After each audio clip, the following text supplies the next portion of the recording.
বিসমিল্লাহির রহমানির রহিম। মৃত্যুর সৃষ্টির রহস্য সম্পর্কে আজকে আমি আপনাদেরকে জানাবো। মহান আল্লাহ হযরত আদম আলাইহিস সালামকে সৃষ্টি করার আগেই তিনি মৃত্যুকে সৃষ্টি করেছেন। পবিত্র কোরআনে উল্লেখ আছে যে খালাকাল মাউত অর্থাৎ আল্লাহ তাআলা জীবন এবং মরণ নামে দুটি বস্তু সৃষ্টি করেছেন।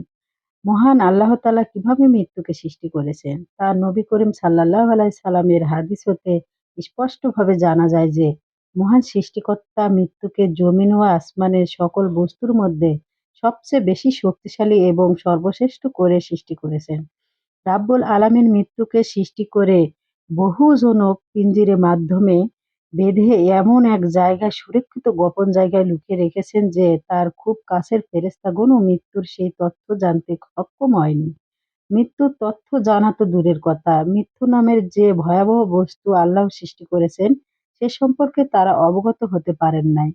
তারপর তারা যেকোনো স্থান হতে মৃত্যুর বিবর্ণ গর্জন তারা শুনতে পেত। মহান রব্বুল আলামিন তখন হযরত আদম আলাইহিস সালামকে সৃষ্টি করেন। ঠিক তখন হতে ফেরেশতাগণ মৃত্যুর খোঁজ পেয়েছিল।